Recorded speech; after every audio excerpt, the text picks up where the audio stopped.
Assalamualaikum warahmatullahi wabarakatuh. Waalaikumsalam Terima warahmatullahi wabarakatuh. kasih Prof. Wahid, saya diberi kesempatan untuk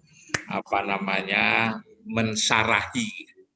Kalau menambah saya kira sudah susah karena sudah begitu komplitnya dari A sampai Z itu sudah diuraikan semua.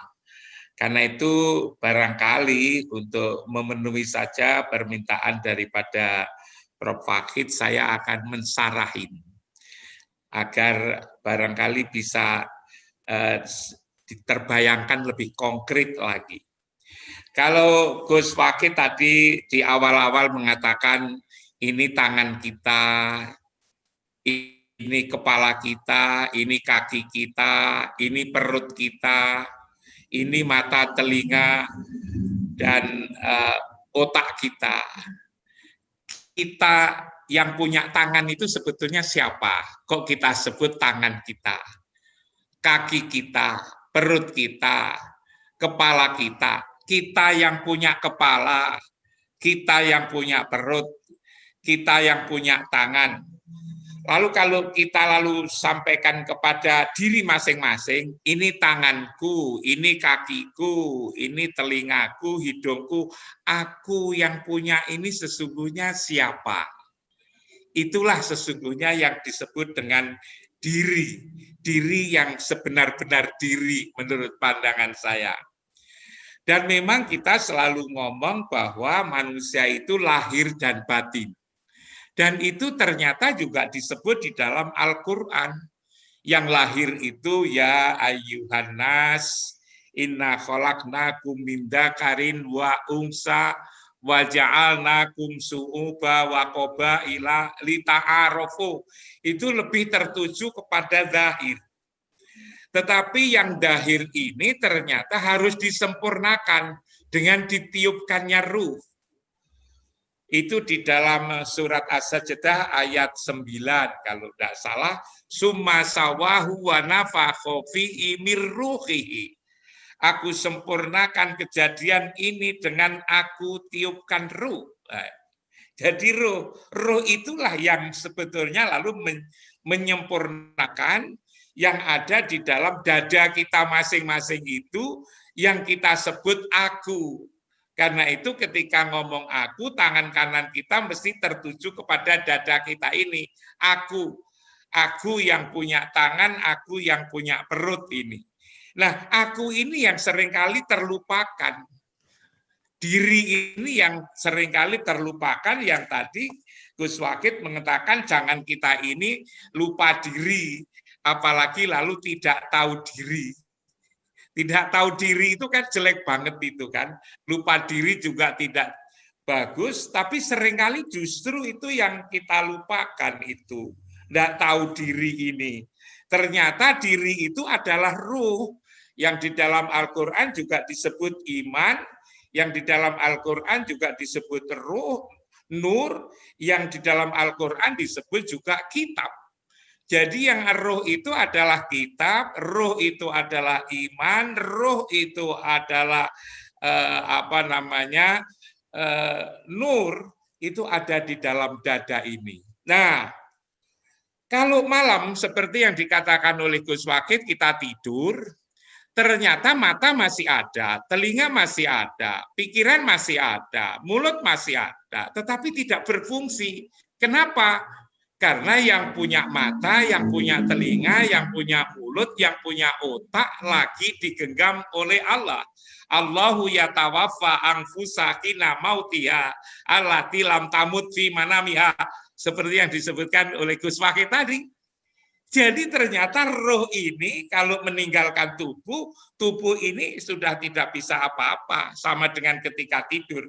Apalagi kalau roh itu sudah pulang untuk selama-lamanya, sudah kembali, sudah pulang. Dalam bahasa Qur'annya sudah roji'un, sudah innalillahi wa inna ilaihi roji'un, maka tubuh ini segera dimandikan, kalau Islam lalu dikafani, disolatkan, lalu dibawa ke kuburan untuk dimakamkan. Kenapa dibawa ke kuburan? Karena yang punya tubuh sudah pulang terlebih dahulu untuk selama-lamanya. Nah ini jadi sebenarnya benar sekali apa yang dikatakan Gus Wahid tadi, bahwa yang punya itu justru yang ada di dalam hati itu yang disebut dengan ruh.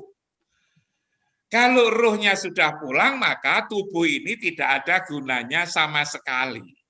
Nah, dalam konteks pendidikan biasanya itu mestinya yang dididik itu kan tuan rumah, ialah ruh. Sedangkan yang namanya telinga itu kan alat. Alatnya ruh untuk mendengar. Mata itu adalah alatnya ruh untuk melihat. Mulut itu adalah alatnya ruh untuk ngomong, dan kepala otak itu sebetulnya adalah alatnya ruh untuk mikir. Jadi otak itu adalah pembantu sebetulnya, sama dengan telinga, sama dengan hidung, mulut itu pembantu. Dalam konteks pendidikan ternyata yang dididik itu alatnya, yang dididik itu pembantunya. Sedangkan yang punya rumah tidak dididik, kelupaannya itu kan di sini. Itulah sebabnya semakin tinggi jenjang pendidikannya, itu semakin tidak karu-karuan. Yang jujur itu malah anak TK. Sedangkan makin tinggi kadang-kadang jujurannya itu kadang-kadang dipertanyakan gitu kan. Kalau anak TK itu jujur banget. Dulu kalau ada ujian nasional, anak SD, SMP, SMA itu biasanya kan ujian nasional kan ditata ketat banget itu. Tempat duduknya ditata, lalu pengawasnya tidak boleh hanya satu, lalu buku-buku tidak boleh dibawa masuk, kan begitu. Untuk apa? Agar mereka itu tidak nyontek, kan begitu. Tapi apakah S2, S3 itu tidak nyontek? Ya memang tidak, tapi biasanya ada yang copy paste gitu kan. Jadi lebih parah kadang-kadang itu, yang tinggi-tinggi itu kan. Lah ini kenapa? Karena ini yang punya ini tidak dididik sesungguhnya, itu yang punya ini.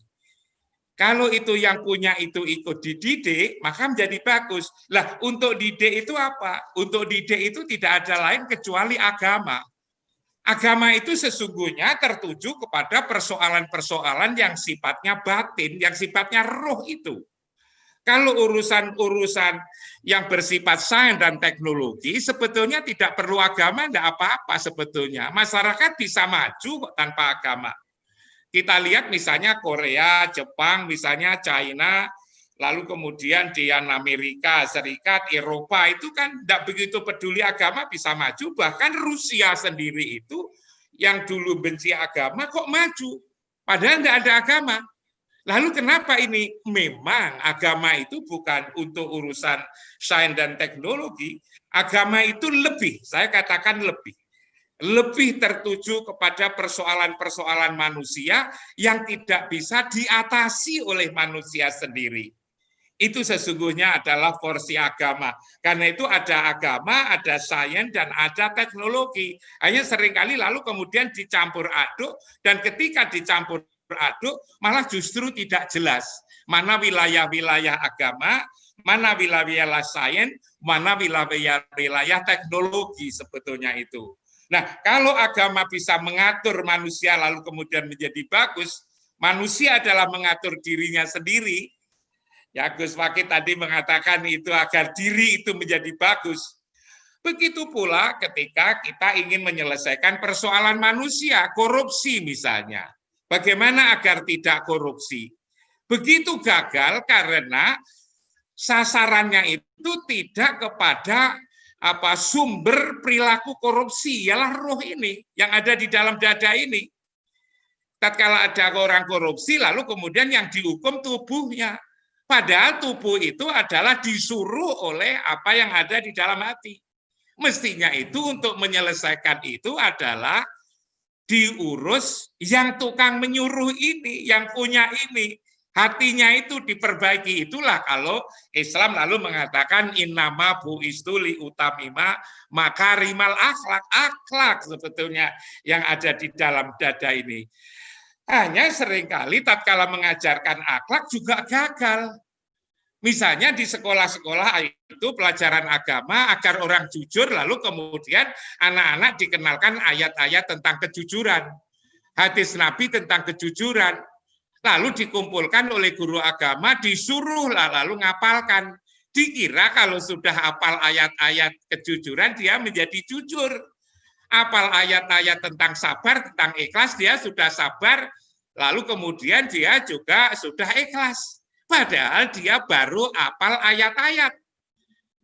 Jangankan kok anak gurunya saja yang ngajarkan ayat-ayat itu juga belum tentu jujur, kan begitu. Ini ada cara sebetulnya untuk mengajarkan kejujuran lalu sabar ini.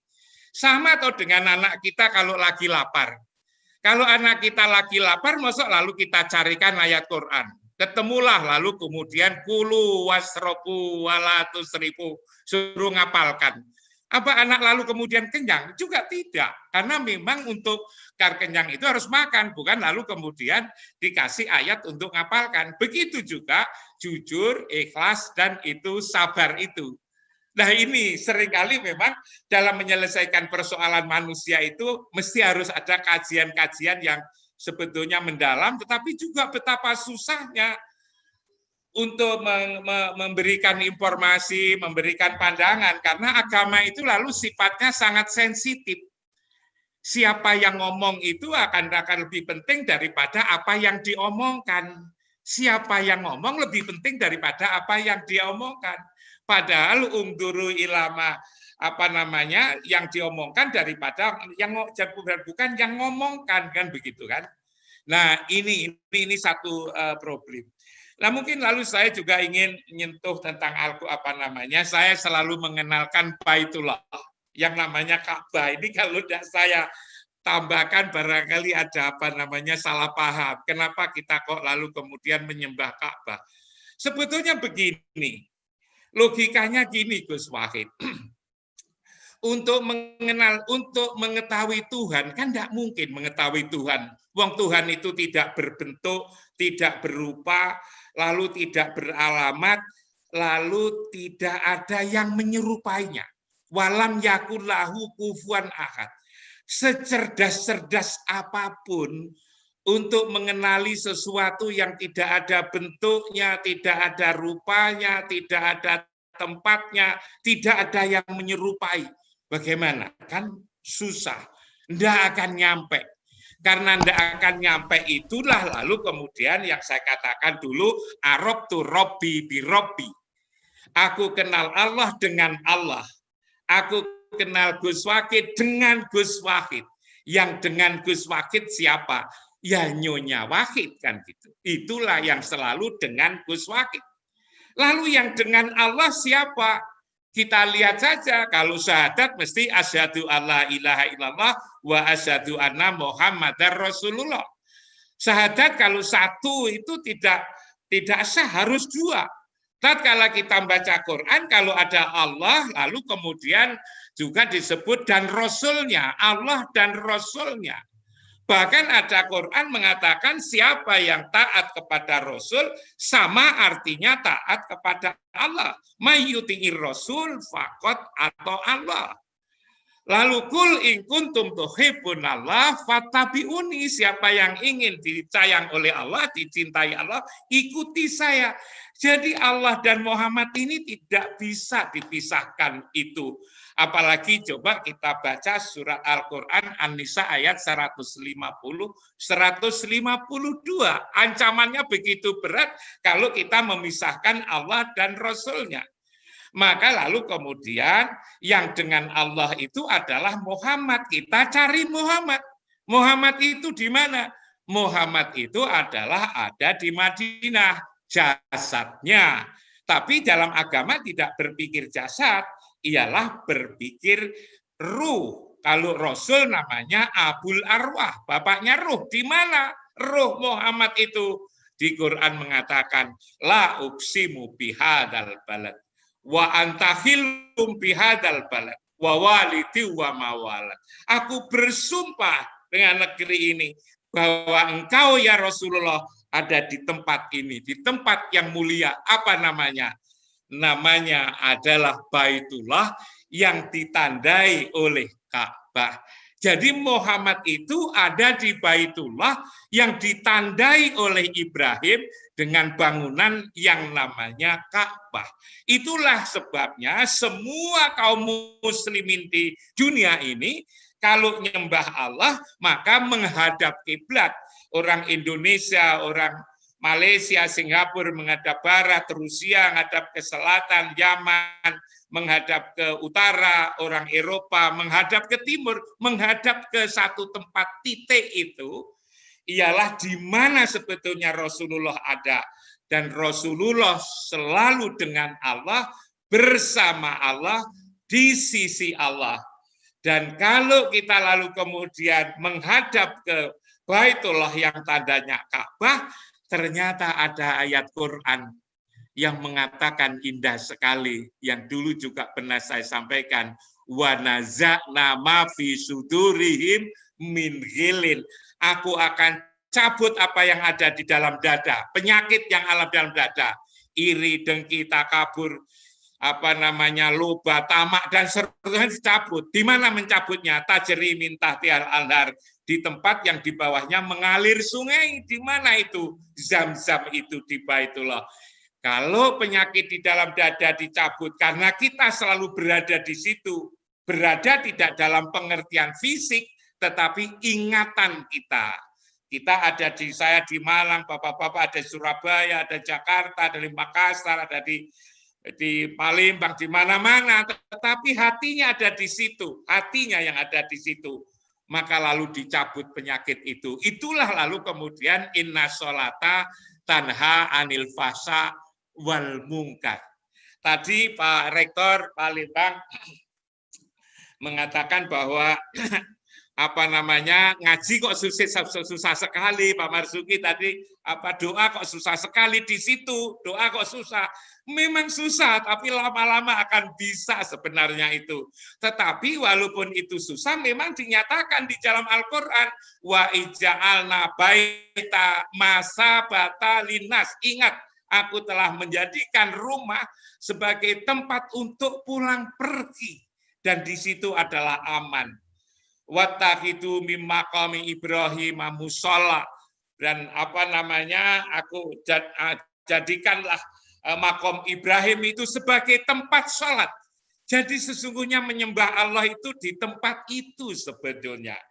Qad naro taqalluba wajhaka fis sama falan waliyanaka qiblatan tardoa fawalli wajhaka syatral masjidil haram. Umirtu an a'budu rabba hadhil baldatil lati harrama walahu kulus. Aku diperintah untuk menyembah Allah di tempat yang mulia ini. Dan dari situ lalu kemudian menjadi jelas bahwa saya ajak ke Baitullah itu agar kita menjadi konsentrasi karena berada pada satu titik ada benda yang diingat, maka lalu kemudian tidak kemana-mana. Sebab kalau kemana-mana juga